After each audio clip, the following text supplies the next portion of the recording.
Bueno, muy buenas noches a todos los seguidores y amantes de la Sagrada Escritura.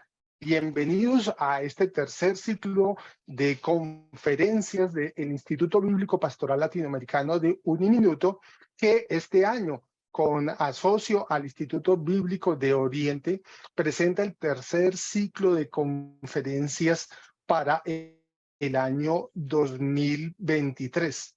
Esta es una estrategia de divulgación y promoción de la Sagrada Escritura para toda la Iglesia en general, para las comunidades eclesiales de diversas denominaciones, para laicos y particulares interesados en la palabra de Dios y el mundo académico, cuya pretensión es abrir nuevos caminos a la palabra de Dios, plantear nuevos campos y ofertas en diversos niveles y en distintos ambientes para el público en general. Hoy tenemos una alegría inmensa de poder compartir con el doctor Jesús García Recio, quien nos divulgará su conocimiento, su apropiación en el tema de la Mesopotamia, cultura y religión. Esta conferencia es un fruto de todo ese ejercicio de tantos años de docencia, de investigación que ha tenido el doctor Jesús García Recio. Por eso le damos la bienvenida, Padre Jesús García Recio, bienvenido. Dios lo bendiga y gracias por ese conocimiento y ese compartir con nosotros. Gracias a ti, Miguel, y a todos los que nos puedan escuchar y ver por esta ocasión de reflexionar juntos acerca de la Biblia y su incardinación en el Oriente. Bueno, somos bienaventurados en escucharle y poder compartir estas riquezas que para muchos es bastante desconocido, al menos en esta parte de América. Aquí nos presentan una pequeño bosquejo de los del doctor Jesús García Recio. El doctor Jesús García Recio es licenciado en Ciencias Bíblicas por el Instituto Bíblico de Roma y doctor en Filología Semítica. Tiene una larga experiencia en educación y ahora, bueno, en los últimos años ha estado dirigiendo el Instituto Bíblico de Oriente. Por eso hoy estamos afortunados y nos sentimos alegres de poder escucharle y compartir. Bueno, doctor Jesús García, una bendición, gracias y vamos a disfrutar este entremés que nos va a regalar a lo largo de esta noche para todos nuestros seguidores. Muy bien, pues nada, con la ayuda del Señor, la buena voluntad de todos, vamos a adentrarnos en esta reflexión, ¿no? A la que le habéis dado pues un título: Mesopotamia, cultura y religión. Los que nos ven y los que nos puedan escuchar no saben de una pequeña batalla que hemos tenido antes de la grabación o la emisión, una pelea con la técnica para que yo desde mi pueblecito, aquí en los Picos de Europa, un pueblo muy pequeño, somos 27 personas, pues pueda unirme a todos vosotros que en Hispanoamérica cultiváis la palabra de Dios, os queréis acercar y sobre todo, por fidelidad al Señor, conocer lo más posible de la Sagrada Escritura. Nuestra reflexión no tiene otra intención sino encarnar al Señor Jesús. Él es el Hijo de Dios encarnado entre nosotros y nosotros aquí desde la tierra de Dios queremos saber lo más que podamos de esta encarnación de su Hijo, nacido en el Oriente, y por lo tanto allí vamos a poner nuestra atención. ¿Qué tiene que ver Mesopotamia y lo que llamamos el Oriente bíblico? En primer lugar, con el Señor Jesús y en segundo lugar, con nosotros, que somos sus seguidores, los cristianos. Para este ejercicio de adentramiento en el Oriente vamos a dejarnos ayudar por estas pequeñas reflexiones. En primer lugar, estamos vinculados al Oriente antiguo, Egipto, Mesopotamia, la tierra donde nació el Hijo de Dios.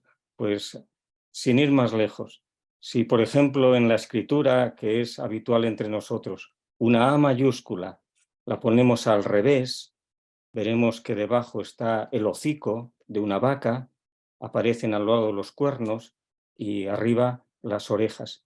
Esta letra A, tan conocida nuestra, comenzó a forjarse en esa tierra a la que nos vamos a referir, en el Oriente, en torno al 3400 antes de Jesucristo. Ellos comenzaron a escribir pictográficamente de esta manera y nosotros, que somos los continuadores en esta cadena de la historia de la humanidad, seguimos escribiendo con la misma letra que ellos idearon hace más de 6000 años. Si llevamos un reloj entre manos, un reloj antiguo, y vemos y contamos los minutos y los segundos, pues 30, 60 segundos, un minuto, 60 minutos, una hora. El sistema sesagesimal, que comenzó a desarrollarse también en el Oriente. Lo que nos enseñaron en la escuela de pequeñitos, el teorema de Pitágoras, el cuadrado de la raíz de la hipotenusa es igual a la suma de los cuadrados de los catetos. Lo conocemos como teorema de Pitágoras en torno al año 500 antes de Jesucristo. Pero este problema de geometría está en una tablilla que se conserva en el Museo de Bagdad del siglo XIX antes de Jesucristo. Nosotros lo conocemos como teorema de Pitágoras, pero es mucho anterior a Pitágoras. Pitágoras es heredero de esa matemática. Así vamos poquito a poco trazando esta cadena que nos vincula culturalmente a lo que es el Oriente. La escuela, donde nos hemos forjado y donde nos han educado para poder convivir en este mundo. La escuela, con los datos que tenemos, nació en torno al año 2500 antes de Jesucristo y nació con el mismo espíritu que tiene la escuela de nuestra época, es decir, lo que nosotros llamamos el humanismo, formar a una persona en todas las virtudes y cualidades humanas. Ellos pensaron la escuela que nosotros hemos heredado de esta manera, que sigue también en el fondo de los sistemas escolares. Pensaron la escuela como una continuación de la familia, de manera que el maestro, ellos lo llamaban el padre de la escuela, Abba, Edubba, y allí estaban aquellos que ayudaban a los niños, sobre todo el hermano mayor, el sesgal, que era el que relacionado con el maestro estaba más próximo a los alumnos. Y los alumnos no eran alumnos, se llamaban hijos de la escuela. Así los papás empujaban y aconsejaban a sus hijos el que fueran a la escuela. Dice un texto escolar de esa época: ve a la escuela, un papá a su hijo, no debes andar corriendo por las calles. Y le decía también el padre: hazte un hombre, no debes de permanecer en la plaza, no has de recorrer las calles. Y además, ¿para qué ir a la escuela? Para saber de nuestros antepasados. La escuela tenía este propósito, así fue forjada y así nosotros la hemos heredada. Formar a las personas para que sean plenamente hombres. Y aparece ese término, que es tan viejo y ha llegado hasta nosotros, Nam Lulu, el humanismo, para humanizar al hombre. Ya tenemos ahí un elemento de nuestra vida, porque se trata de la cultura de Mesopotamia relacionada con nuestra cultura, que ha llegado hasta nosotros. Si pasamos a otro ámbito que es propio nuestro, que es la medicina que tenemos entre nosotros, los médicos, la situación de los enfermos, los hospitales. También tenemos muchos datos para saber que la medicina va gestándose y desarrollándose en aquellas tierras de donde viene pasito a pasito el sol que nos visita. Y así ellos, con los datos que tenemos en torno al segundo milenio antes de Jesucristo, abordaron la cuestión de la enfermedad del hombre en su doble aspecto. Por una parte, la atención a todo lo biológico y también teniendo en cuenta que el hombre, como es un misterio, pues tiene una dimensión espiritual. Y así para ellos el médico se desdobla, por una parte, en aquel que atiende a la enfermedad en su primera presentación, y que es el asum, y aquel otro que tiene que mirar el trasfondo de toda enfermedad, nuestro ser espiritual, que él es el exorcista asipum. Así a la cabecera del enfermo estaban el médico o bien como curador del alma, aquel que ve el interior del espíritu, como hizo el Señor Jesús con el paralítico cuando se lo presentan. Tenía parálisis, pero él primeramente va a su fondo. Tus pecados están perdonados. Y luego coge la camilla y vete a casa. Esto que hizo el Señor Jesús es como ellos presentaban también al que tenía que curar a los enfermos en aquella tierra y en aquellos tiempos, 4000 años antes de nuestra época. La enfermedad, por lo tanto, ellas la concebían en este doble aspecto. Para tratarla fueron desarrollando lo que actualmente entre nosotros son las especialidades. Había cardiólogos, había neurólogos, hay un manual del siglo XV antes de Jesucristo de pediatría, había una farmacopea para con plantas curar a los enfermos. Hay una presentación de la enfermedad con todo su trasfondo espiritual. Tenía el enfermo esta convicción: esto me ha ocurrido porque hay en mi ser un desorden de orden espiritual.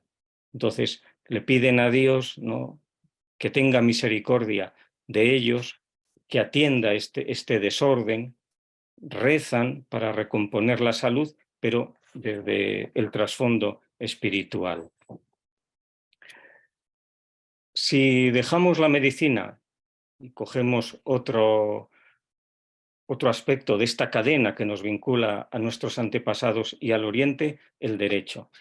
Actualmente, sea en Hispanoamérica, en los países de Europa, tenemos un derecho que nosotros lo hemos heredado de Roma fundamentalmente. Por ello, en los estudios de derecho se habla del derecho romano para comprender nuestro derecho. Ahora, el derecho que ordena nuestra vida viene de Roma, hay que decir, de igual manera que decíamos para lo de Pitágoras. Conocemos el teorema de Pitágoras, pero es anterior a Pitágoras. Conocemos el derecho romano, pero el derecho es muy anterior a Roma. Las primeras codificaciones son del 2400 antes de Jesucristo. De ahí hasta la época neobabilonia, pues están esos códigos que ya son más conocidos nuestros, el de Ur-Namma del 2100 antes de Jesucristo, el código de Hammurabi, que nos suena a todos, del 1790 antes de Jesucristo. ¿Qué hay en esos códigos, en esas leyes, que ha llegado hasta nosotros? Y además de una manera muy sensata. Fijémonos en un aspecto de la codificación, que es el derecho matrimonial. Estos códigos tan antiguos, de los que depende nuestra codificación, comenzaron a comprender el matrimonio de esta manera. Es Uru Inimgina, que habla que el matrimonio, su código lo conocemos solamente a partir de algunos fragmentitos, es monógamo y además estaba en esa época establecido que hay un solo matrimonio en la vida. Es decir, si fallece uno de los cónyuges, el otro, viudo, no puede volver a casarse. Es un amor único y una ratificación del compromiso matrimonial que es única. Dicen también esas codificaciones que para acceder al matrimonio tiene que haber un periodo preparatorio, que es el noviazgo, unos 4 años. Tiene que haber consentimiento de los papás. Tiene que haber un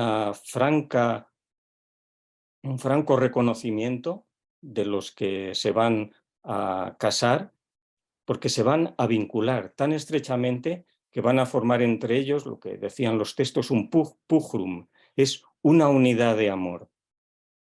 Y luego, el matrimonio, dicen esos textos antiguos, esa codificación, está ordenado a la vida, es decir, a tener hijos.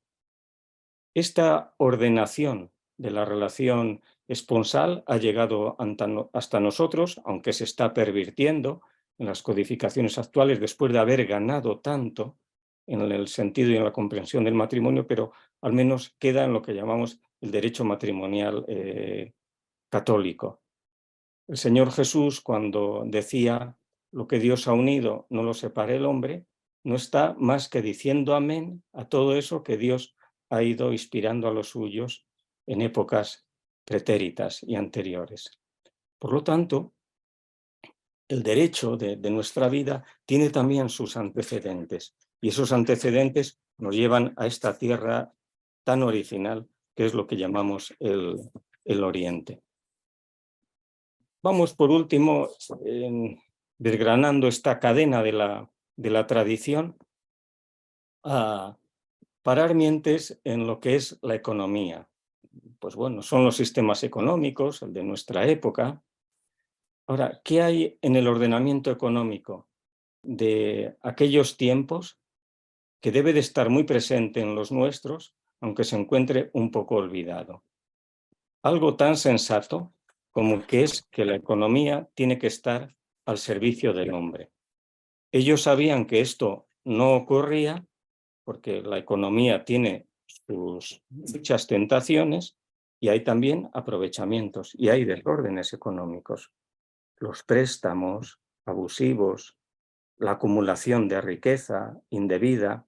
Entonces, para sanear todo eso que se nos pega a los seres humanos y que entrampa nuestra vida, ellos, además de codificar cuáles deben de ser los precios justos o bien los préstamos, cuáles son sus intereses, llegaron también a establecer una serie de normas muy límpidas y muy sensatas. Cuando la economía se extraviaba y había desórdenes económicos, el abuso, entonces los reyes tenían la obligación de dar unas normas de gracia. Esto se llamaba la vuelta de las cosas a su orden original, y esto significaba la anulación de deudas. Cuando el endeudamiento era de tal magnitud que lo que hacía era empobrecer al hombre o dificultar las buenas relaciones económicas, entraba de lleno esta norma de la anulación de deudas. Estas medidas de gracia, que son muy necesarias en toda época, son las que recoge el Viejo Testamento y aquellas a las que se refieren también en tantas ocasiones los profetas.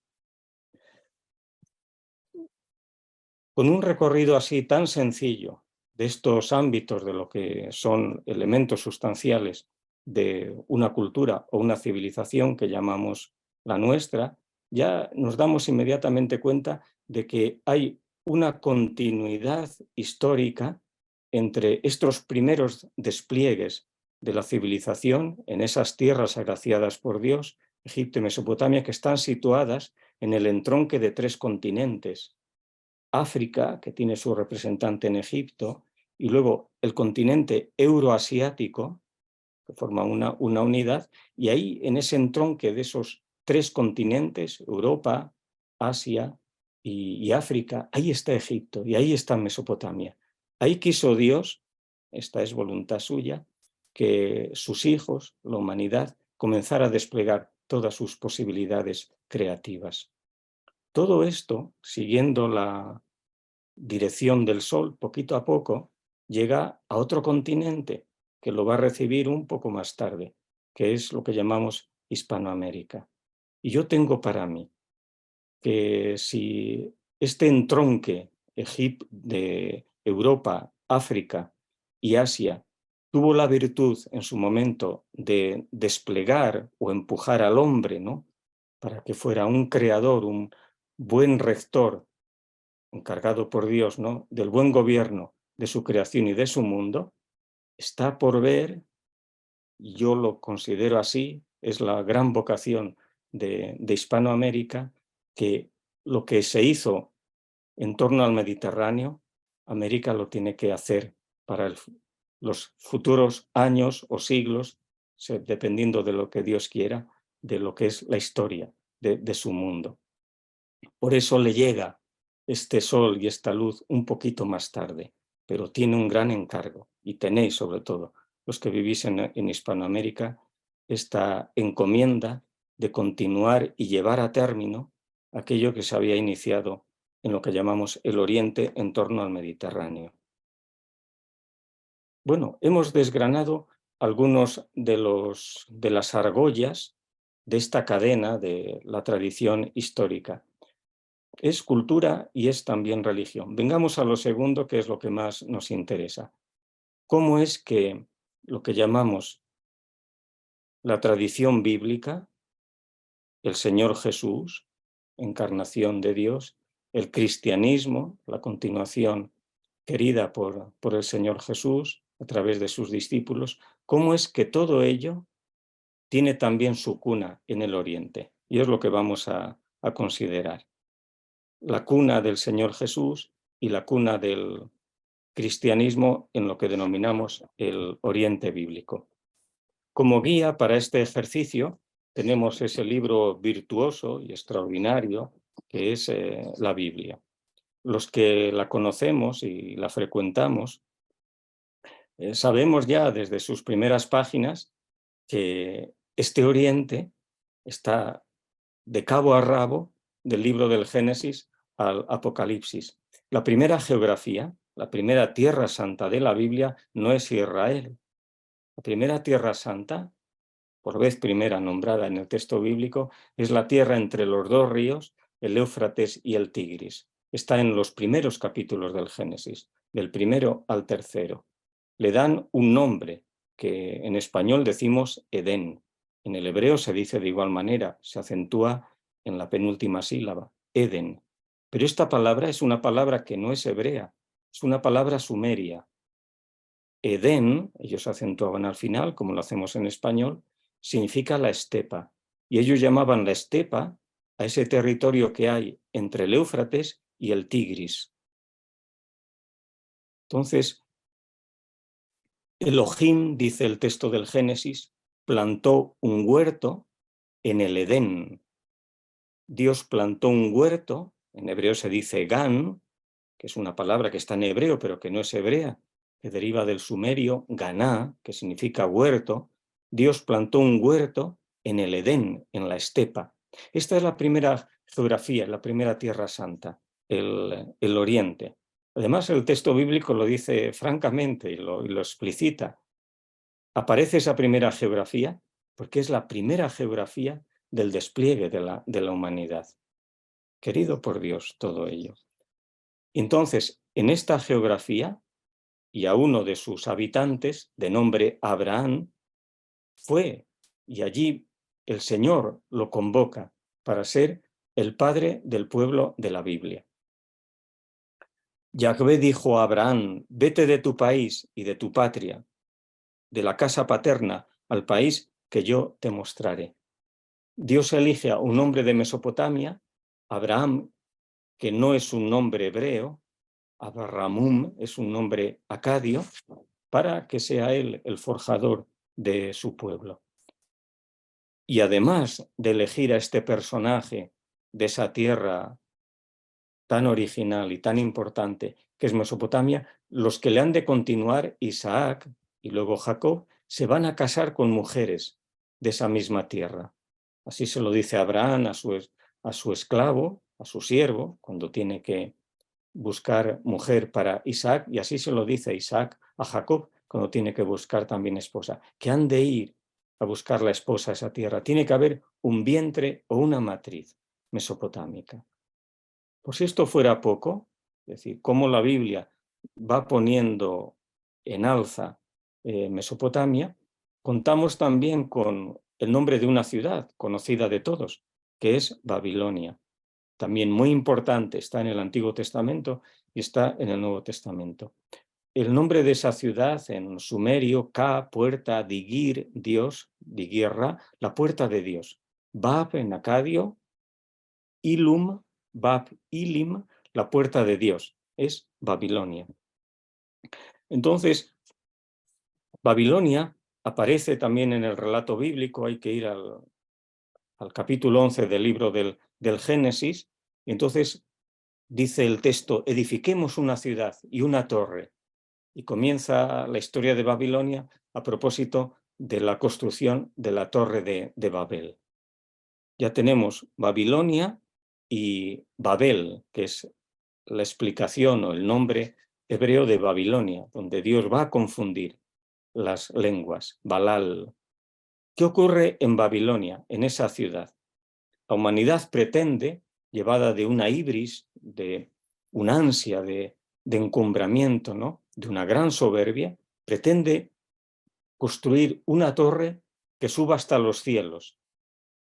Esa torre evoca una torre que había en el templo de Babilonia, en el templo del dios Marduk, que es Etemenanki, que es la torre que ha de unir el cielo y la tierra. Ahora, la pretensión de la humanidad es escalar los cielos, como es la pretensión de los grandes rascacielos que se hacen en las construcciones, una expresión de la soberbia humana. Dios mismo, que ve este propósito de la humanidad, es el que baja, ¿no?, para deshacer todo ese desastre, que es la pretensión de un hombre que quiere adueñarse del puesto de Dios. Y allí el Señor confundió la lengua de toda la tierra. Bueno, esta misma ciudad, que es tan importante también para comprender el relato y el mensaje de la Biblia, aparecerá pero con otro signo. Aquí es la ciudad del descalabro, una desorientación, un mal encumbramiento de la humanidad, porque Dios va luego a utilizar esa torre precisamente para visitarnos, que será la encarnación, frente al propósito del hombre de usurpar el puesto de Dios. Dios, con su deferencia, se baja a vivir entre nosotros.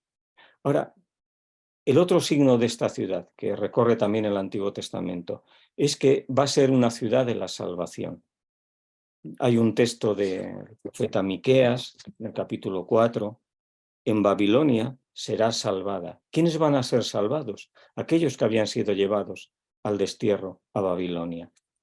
Será con Ciro, es la vuelta del destierro. Por lo tanto, una ciudad que, como decía el profeta Jeremías, aquellos que habían sido deportados, construid casa, trabajad la tierra, casaos, tened hijos en esa tierra. Esto es todo lo que se llamaba el exilio para luego preparar el regreso. Fue la ciudad que acogió a aquellos deportados y también las que acogió todos los elementos del templo de Jerusalén cuando fue destruido por Nabucodonosor II.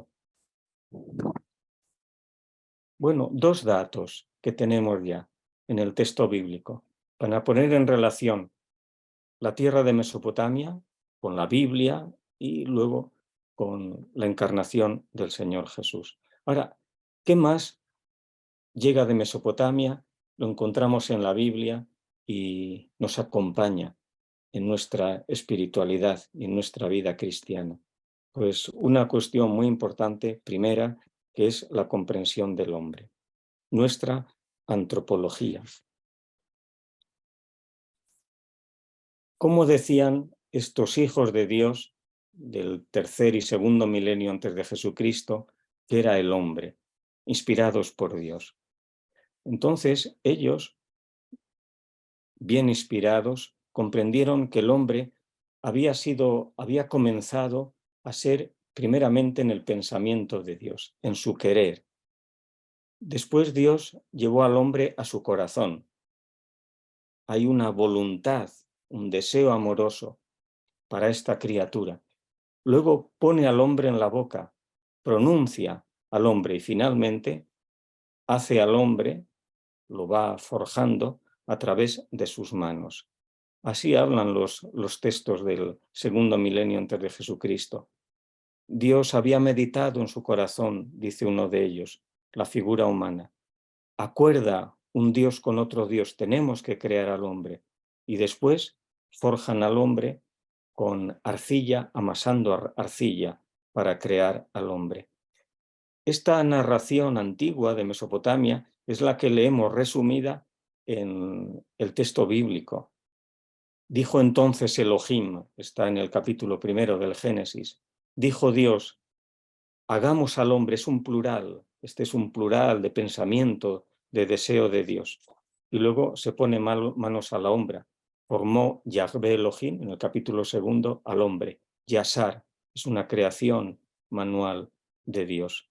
Ahora, para crear al hombre, que decían nuestros antepasados, es un misterio, es un siprun lajasasum, es una obra imposible de comprender, nosotros a todo eso lo llamamos misterio.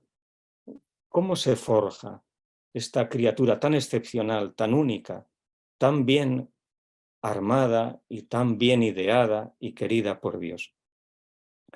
Decían estos textos antiguos que Dios, para forjar al hombre, se sacrifica y cede para la creación del hombre su carne y su sangre, de manera que el hombre comienza a ser carne y sangre de Dios.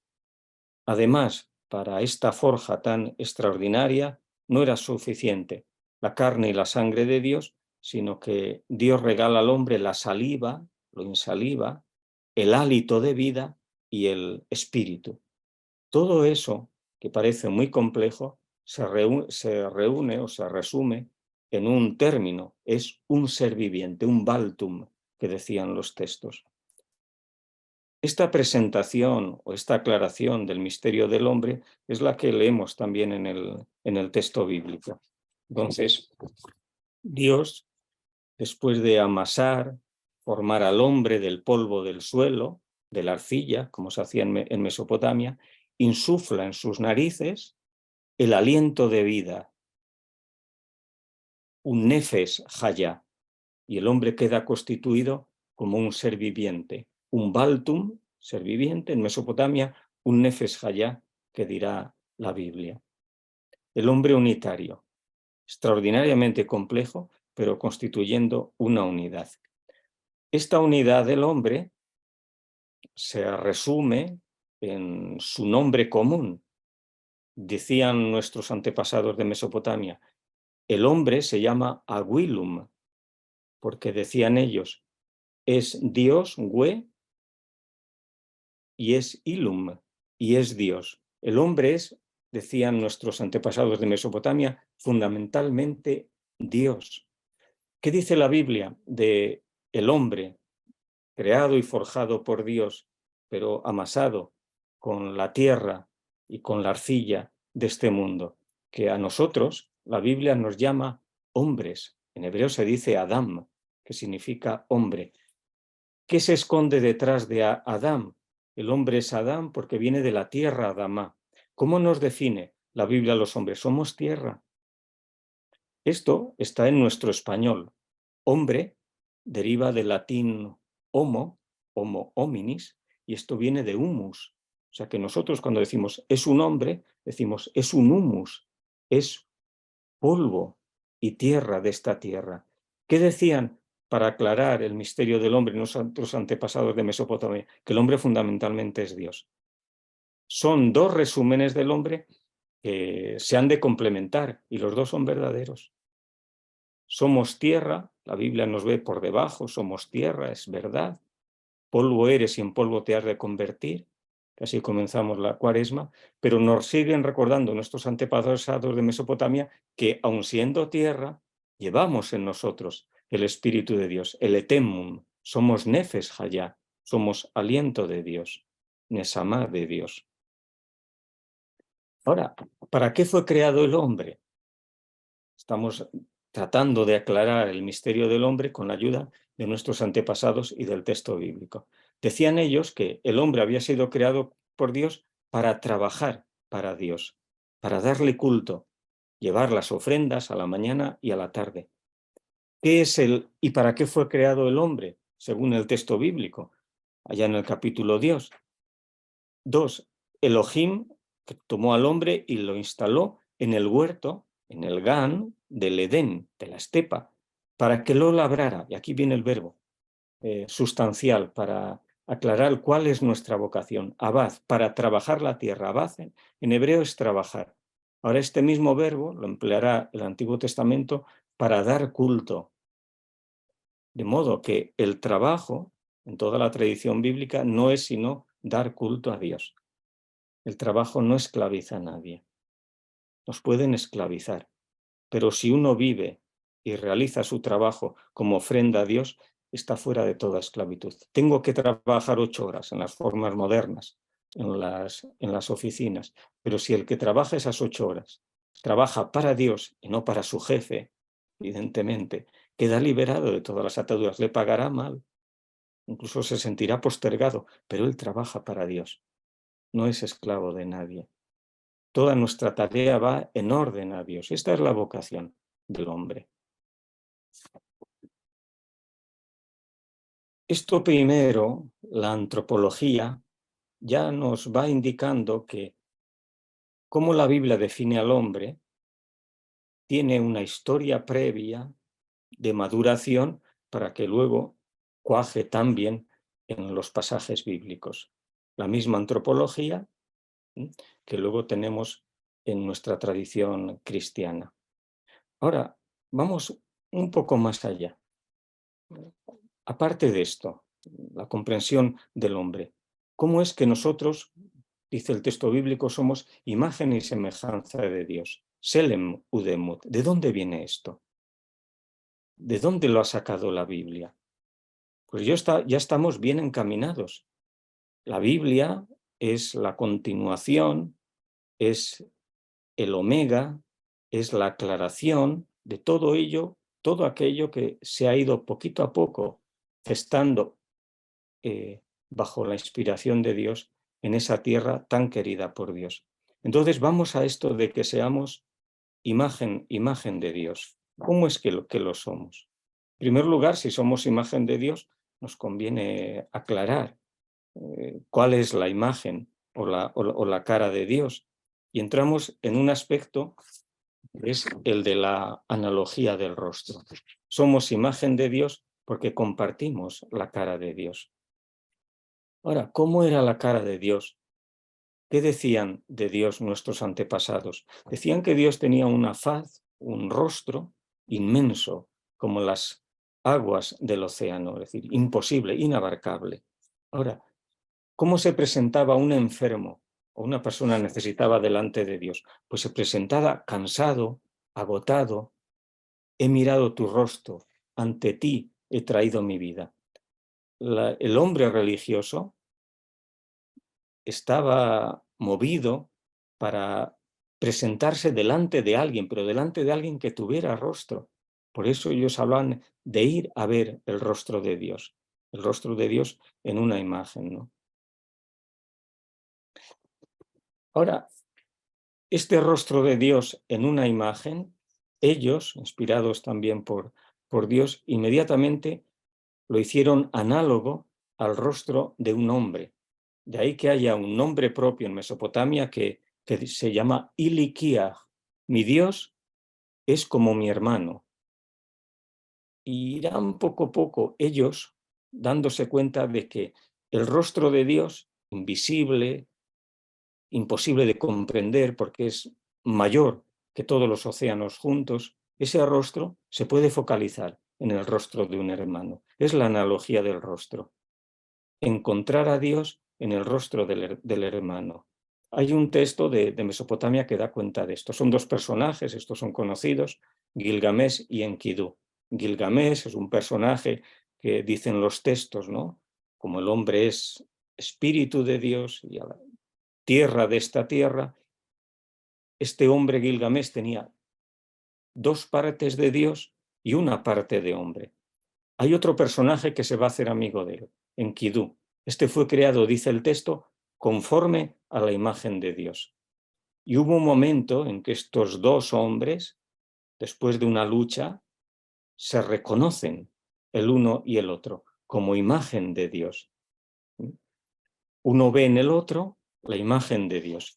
Este reconocimiento de que la imagen de Dios es visible, se puede advertir en el rostro humano, es lo que tenemos en otro encuentro fraterno entre dos hermanos que se llevaron muy mal, Esaú y Jacob. Después de tantas dificultades, estos dos hermanos van a encontrarse. Y en ese capítulo del Génesis tan bonito, del encuentro de los dos, en el vado del Yabok, dice el texto, estamos allá por Génesis 32, que Jacob, antes de encontrarse con su hermano Esaú, tiene un encuentro nocturno con el Señor en el vado del Yabok. Hay una lucha, Dios no se da a conocer, le golpea en el nervio ciático, le cambia el nombre a Jacob, se llamará a partir de entonces Israel, y a la mañana siguiente, en Penuel, que en hebreo significa rostro de Dios, Jacob se da cuenta, esta noche he luchado con Dios. y he mantenido la vida, porque ver el rostro de Dios es morir, ¿no? Entonces, no ha muerto, sigo con vida. He visto a Dios cara a cara y sin embargo ha quedado a salvo mi vida.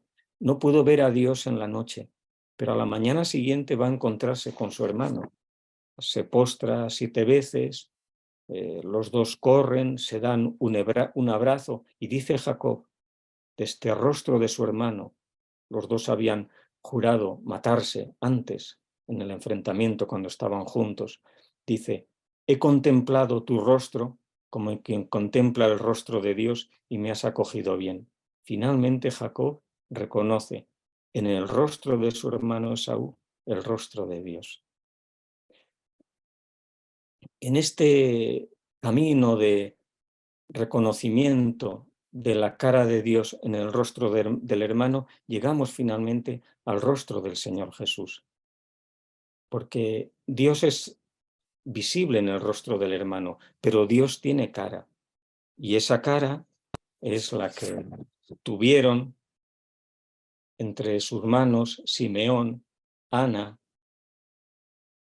el rostro de Dios encarnado, hecho hombre. Es el acontecimiento de Belén.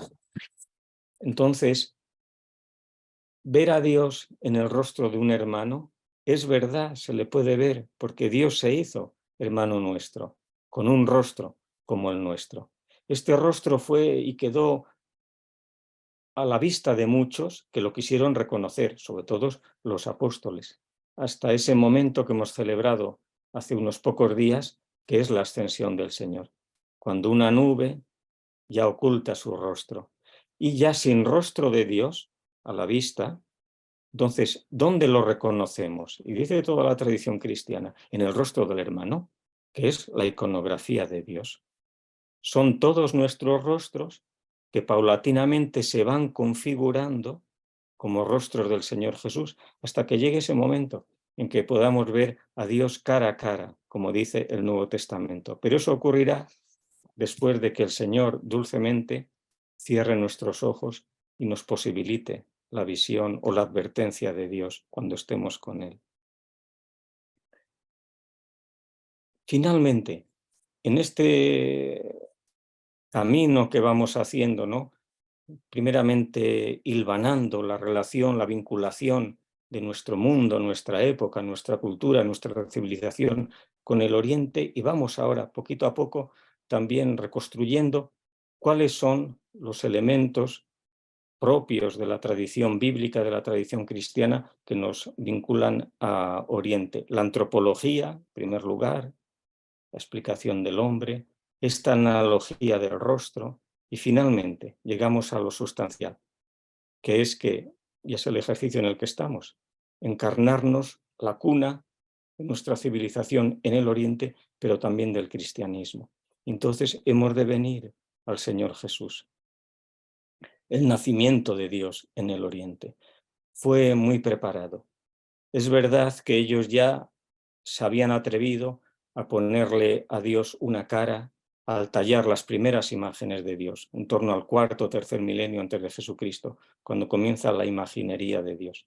Pero sensatamente ellos pensaron que no deja de ser una imagen de piedra o de madera, pero querían tener a Dios, no solamente tener su rostro hecho al modo del rostro humano, sino que sea encarnado. Entonces, tiene que haber una analogía. Si nosotros venimos de vientre materno, somos nacidos a este mundo, Dios para tratar con nosotros y nosotros para tratar con Él, tiene que venir también como nosotros, de vientre materno. Y así se fue gestando paulatinamente lo que se llama el ritual del nacimiento de Dios, un ritual muy antiguo. Lo tenemos en textos del siglo VIII antes de Jesucristo, pero no cabe duda de que es mucho anterior. Yo más o menos lo pienso, lo considero del siglo XXI, XXII antes de Jesucristo. Ya nos llegarán esos textos. Entonces, este ritual del nacimiento de Dios, preparatorio para la encarnación del Señor Jesús. ¿En qué consistía? Se hacía una imagen de Dios, que eran las que había en los templos, de madera fundamentalmente. Esta imagen se deja reposar 9 días en el jardín, en la huerta del templo, simbolizando los meses de la gestación. A su lado hay un ladrillo del nacimiento, del parto, porque cuando los niños nacían en Mesopotamia, las parteras solían llevar un ladrillo y sobre ese ladrillo se cortaba el cordón umbilical. Entonces, se ponía ese ladrillo porque iba a haber un parto, y había que cortar el cordón umbilical, y un barreño, un recipiente con piedras y con sangre, porque iba a haber también un nacimiento. Y decía el ritual que en la noche, ya sin testigos, solamente amparado por la estrella, por las estrellas, nacía Dios. Y a la mañana siguiente, esta imagen se introducía en el templo y a coro había una antífona: Dios ha nacido entre nosotros. A esta imagen, que era ya como la encarnación de Dios, que la hacía presente, se le abren los ojos para que pueda ver, hay un ritual, otro para la boca, para que pueda hablar, comunicarse, la nariz, para que pueda respirar, y también los oídos, para que pueda escuchar.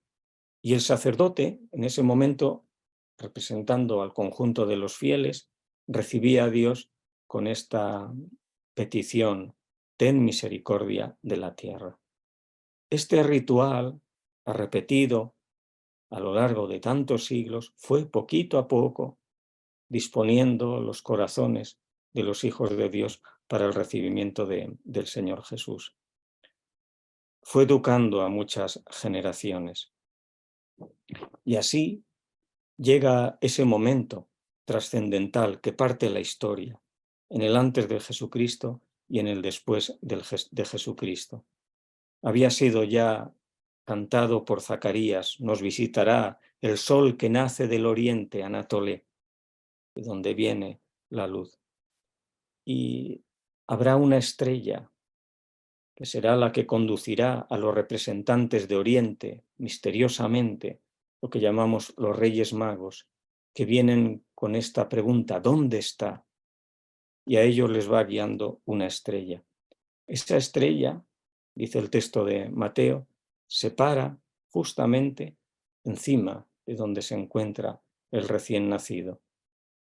La estrella, en la escritura de Mesopotamia, es el signo de Dios, de manera que para escribir Dios, digir en sumerio, ilum en acabio, dibujaban una estrellita. Donde está la estrella, allí se encuentra Dios. Aquellos representantes de esta vieja historia que hemos resumido en estos apenas 50 minutos, pues entraron en la casa, vieron al niño con María, su madre, prosternándose, le rindieron homenaje. Después abrieron sus arquetas y le ofrecieron como dones oro, incienso y mirra. Pues muy bien, nos unimos a estos representantes del Oriente con el mismo gesto de la prosquínesis, la prosternación al Señor Jesús, y también regalándole a Él, que es el Hijo de Dios, todo lo mejor que tenemos. Y en este encuentro, por la televisión o a través de la escucha, pues nosotros no solamente nos unimos a estos representantes del Oriente, sino que también nos sumamos al elogio y al reconocimiento de lo mucho que debemos a nuestros antepasados.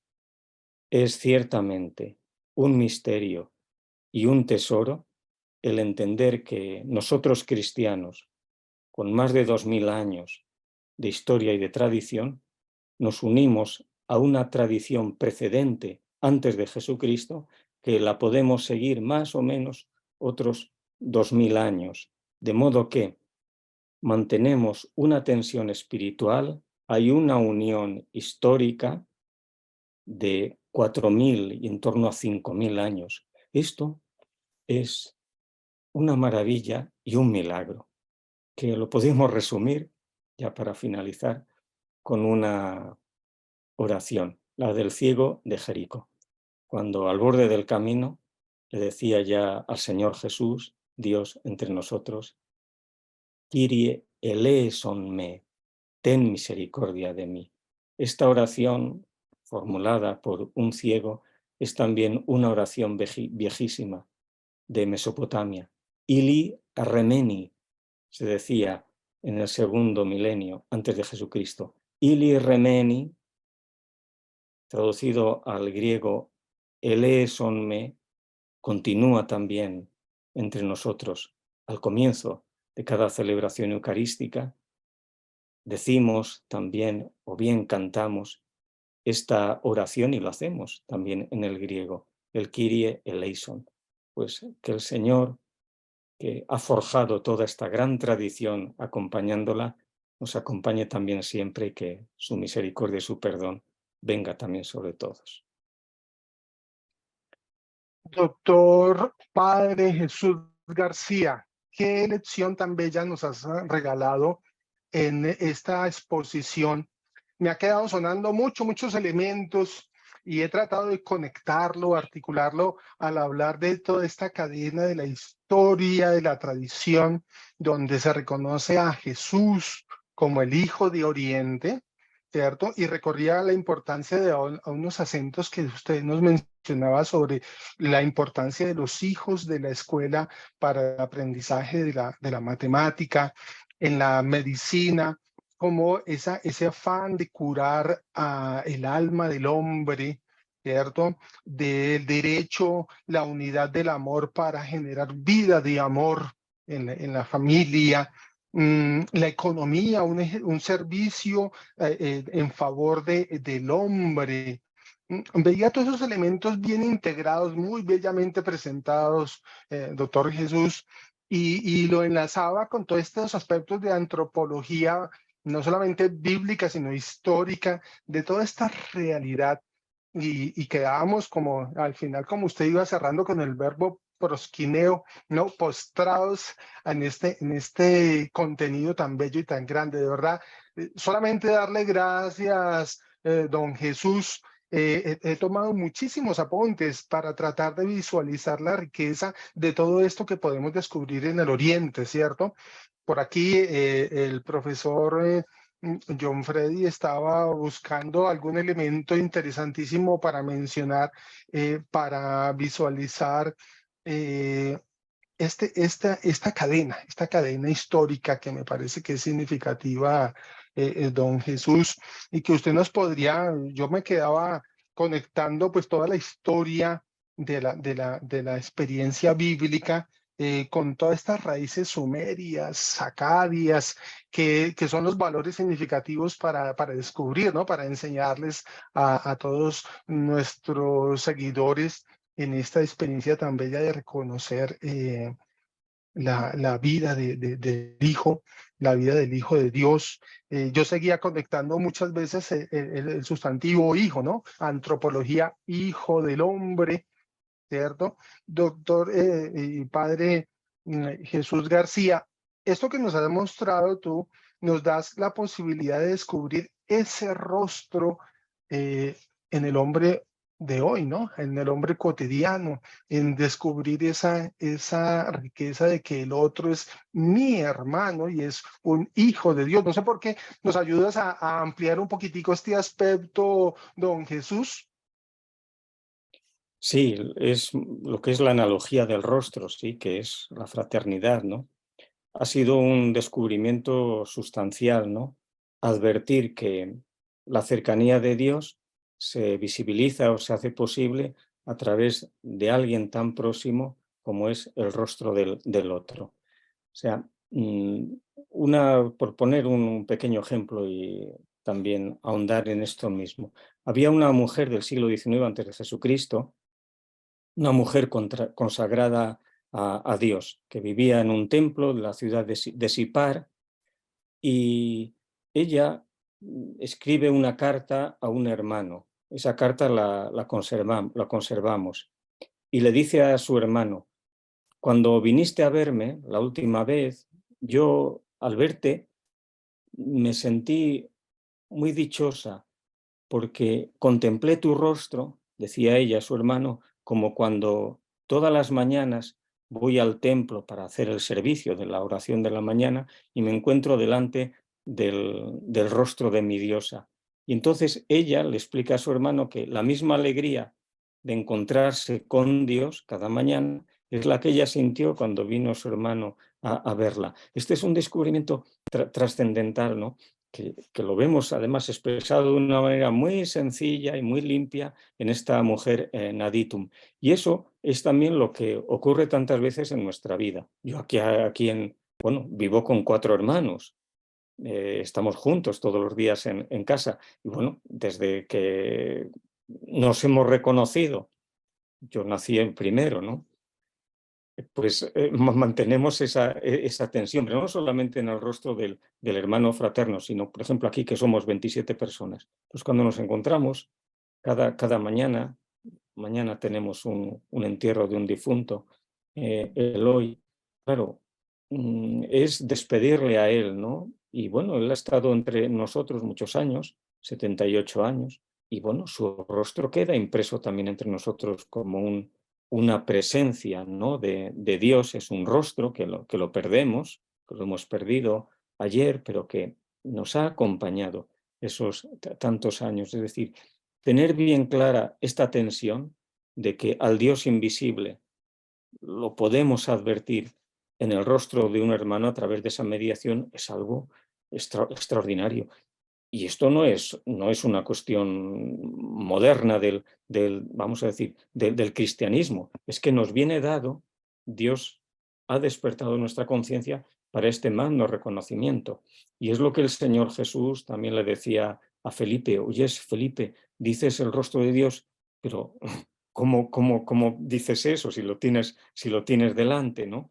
Y es lo que ocurrió también durante 30 años en Nazaret, que estando el rostro de Dios bien patente, en aquel pueblecito de apenas 12 familias, claro, no se dieron cuenta de que ese rostro estaba entre ellos. Entonces, mantener esta tensión, o sea, pero mantenerla firmemente, porque ese rostro se puede convertir inmediatamente en nuestro enemigo. Esto es muy importante, la analogía del rostro, porque nos sana de muchas malas interpretaciones pues eso, de lo que es la relación interhumana.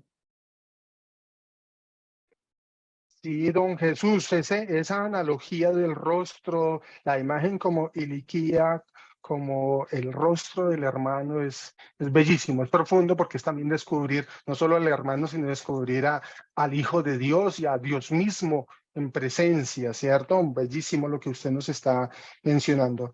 Una pregunta que nos plantea don Jesús, el profesor John Freddy, sobre dónde empezar a estudiar el Oriente bíblico, como algunas pisticas muy básicas, don Jesús, que nos pueda regalar en un par de palabras. Bueno, pues, o sea, en primer lugar, es movilizarnos con este interés. Entonces, hacer caso a la Biblia. Es decir, cada vez que cogemos la Biblia entre manos, sean pasajes del Génesis, de los profetas, y hay estas referencias al Oriente, bueno, pues atenderlas, ¿no? Decir, fíjate, si nos viene indicando el texto bíblico y nos quiere empujar, vale, vamos a hacerlo. Luego viene aquello a lo que es lo que me preguntas. Si la Biblia ya nos encamina a que para encarnar al Señor Jesús y bien comprenderlo, y nuestra propia tradición cristiana, hemos de acudir al Oriente, ¿de qué manera hacerlo? Bueno, ahí las mediaciones pueden ser diversas. Yo hablo por ejemplo, de la mía. Pues en un pueblecito tan pequeño como el mío, aparte de la Biblia, pues me empujó mi padre en la escuela, ¿no? Con 5 o 6 añitos. Este amor al Oriente. Y eso en un niño, pues luego va gustando lecturas, va incluso aprendiendo algunas lenguas y luego ya va consagrando toda su vida a ello. Ahora, para cualquiera de nosotros, porque las trayectorias son diferentes, ¿qué tendríamos a mano para, o sea, comprender mejor al Señor Jesús y nuestra tradición cristiana con la ayuda del Oriente? Yo diría, vosotros en vuestra universidad o aquellos que están en los seminarios o que puedan estar en alguna parroquia, en grupos de Biblia. Bueno, un camino muy bueno de adentramiento en el Oriente y además sencillo. Yo lo digo porque lo practicamos aquí en un pueblecito al lado, con personas amas de casa que no tienen estudios superiores, sino que tienen su dedicación a la casa y a la familia. Es decir, por ejemplo, algo que se puede hacer. Un primer pasito sería a través de las lenguas. Entonces, porque las lenguas nos llevan a las tierras de esas lenguas. Por ejemplo, algo de griego. Esto se puede tener un Nuevo Testamento, unas nociones de griego. Es una lengua que no es muy difícil. Unas nociones del hebreo, que tampoco es muy difícil. Allá donde sea posible, se puede aprender también algunas de estas lenguas, sea el sumerio o el acadio. El aprendizaje de esas lenguas, saber algo, ya es un hermanamiento, es un esfuerzo de llegar al otro que hablaba y que se manifestaba en esta lengua. Ese es un camino para aquellos que puedan, evidentemente. Luego está el otro camino, que es el de las lecturas. Hay libritos muy asequibles donde uno puede leer cosas del Oriente de manera comprensible. Es decir, no tiene por qué ser libro para especialistas o libro para personas que están en la enseñanza, profesores, sino que alguien que tiene amor al texto bíblico y que se lo toma en serio, pues hace este esfuerzo de leer algún pequeño manual que lo pueda ver de Egipto, de Mesopotamia, cuál es su historia o cuál es, por ejemplo, su tradición religiosa. Ahora, es verdad que para aquí, sabéis, nos encontramos con alguna pequeña dificultad, que es que muchos de esos libros no están escritos con esta pretensión o con esta intencionalidad. Entonces, es cierto que hay que acudir a un profesor, allá a un seminario, vosotros en vuestra universidad, y decirle, bueno, ¿qué me aconsejas? ¿Cuál sería la obra más adecuada? Y esa persona, pues dependiendo de aquel que le hace la petición, pues le recomienda una cosa o la otra. Habría entonces dos caminos. Una vez que entra en nosotros la clara conciencia de que por amor al texto bíblico y por amor al Señor Jesús, tenemos que adentrarnos algo en esa cuna donde Él nació. Una vez que eso lo tenemos cogido, luego viene lo segundo, el esfuerzo. Pues preguntarle a ese buen profesor que me recomiende alguna lectura apropiada para ello y luego si está a mano una persona, os ofrecen unos cursos donde yo pueda aprender algo, unas nociones mínimas, pequeñitas, pero que eso ya es un gesto de amor a Dios increíble y grandísimo. Pues un poquitito de griego para leer el Nuevo Testamento, la palabra del Señor Jesús, o un poquitito de hebreo, que es una lengua mucho más fácil que el griego. O bueno, quien va un poco más allá, el acadio, que es incluso una lengua más sencilla que el hebreo. Y estos serían buenos caminos para llevar al Oriente. Ahora, sin perder de vista esto hay que hacerlo por amor. O sea, no se puede hacer por inteligencia. Habrá alguien que sea muy inteligente, que tenga una memoria extraordinaria. Bueno, pues que le dé gracias a Dios por su inteligencia, por su memoria extraordinaria. Pero esto no es para inteligentes en ese sentido, ¿eh? Porque nosotros no somos matemáticos. Nosotros nos movemos por amor a Dios. Entonces, el amor, la fe, que mueve montañas, hace que yo pueda leer esas páginas o que incluso que me pueda animar a leer y a estudiar un poquitito de las lenguas bíblicas. Don Jesús, usted nos ha dado unos retos de amor, unos retos para también Hispanoamérica, retos para ese futuro desde la comprensión del hombre, del ser humano, de la Sagrada Escritura.